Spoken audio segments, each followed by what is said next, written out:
এটা ছিল পুরীতে আমাদের প্রথম দিন। তো সকাল সকাল আমরা সবাই ঘুম থেকে উঠে স্নান করে রেডি হতে শুরু করে দিয়েছিলাম। আজকে প্রথমে আমরা যাব জগন্নাথ ঠাকুরের দর্শন করতে পুরীর মন্দিরে। সকালে উঠেই রিতকে আগে পেট ভরে খাইয়ে দিয়েছিলাম, সেই কারণে ওর কোনো কান্না নেই, ও খেলা করছিল।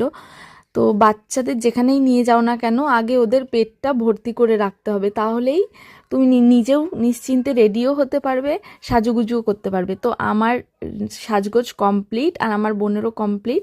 তো এটা হচ্ছে আমার মা। তো আমরা সবাই ফাইনালি রেডি হয়ে গিয়েছিলাম। এবার আমরা বেরাবো মন্দিরের উদ্দেশ্যে। মন্দিরের ভেতরে যেহেতু মোবাইল অ্যালাউ না, সেই কারণে আমি মন্দিরের ভেতরের কোনো ভিডিওই নিতে পারিনি, যা নিয়েছি বাইরে থেকে নিয়েছি। তারপরে আমাদেরকে মোবাইল জমা রেখে যেতে হয়েছে।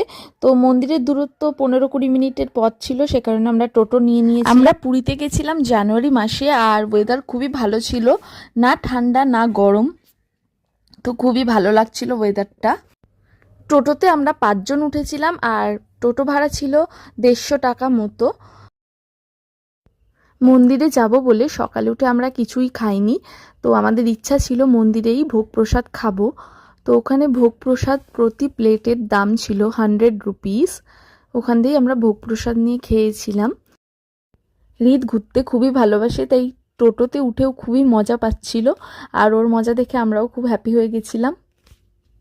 প্রথমে আমাদের প্ল্যান ছিল যে পুরীর মন্দির দর্শন করে আমরা যাব চিল্কা হ্রদ, কিন্তু সেটা হয়ে ওঠেনি, কারণ অনেকটাই বেলা হয়ে গেছিল, টাইমটা অনেকটাই লেট হয়ে গেছিল।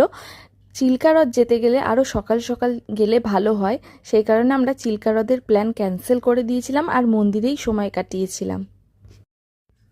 আমরা এখানে মন্দিরে পৌঁছে গেছিলাম। সম্ভবত আমরা এই যেই দুয়ার দিয়ে ঢুকেছিলাম এটা ছিল অশ্ব দুয়ার। তো এখান দিয়ে ঢোকার পরে সামনে একটা কাউন্টার ছিল, যেখানে ব্যাগ, জুতো আর মোবাইল রাখা যায়। এখানে জুতো আর মোবাইল ফ্রিতেই রাখা যায়, এখানে কোনো চার্জেস লাগে না। এই যে লেখা free shoes and mobile stand, তো এখানেই আমরা রেখেছিলাম সবাই একটা ব্যাগে, এবং তারা একটা টোকেন দিয়েছিল। আর এই দেখো মন্দিরটা, ভালোই লোকজন ছিল। পুরীতে সাধারণত সারা বছরই ভিড় থাকে এরকমই। তো এই সময়টা একটু ফাঁকা ছিল, কিন্তু সন্ধেবেলায় আরও ভিড় হয়। আর এদিকে আমার ছেলে খেলা করছে, যেখানে পারছে খেলা করতে ঢুকে যাচ্ছে। মন্দির থেকে ফিরে আমরা হোটেলে কিছুক্ষণ রেস্ট নিয়ে আবার সন্ধেবেলায় বেরিয়ে পড়েছিলাম পুরীর বিচে। খুব সুন্দর লাগছিল, ওয়েদারটাও খুব সুন্দর ছিল। এখানে আমরা চা কফি খেয়েছিলাম। হৃদের আর আমার এটা প্রথমবার ছিল পুরীতে যাওয়া।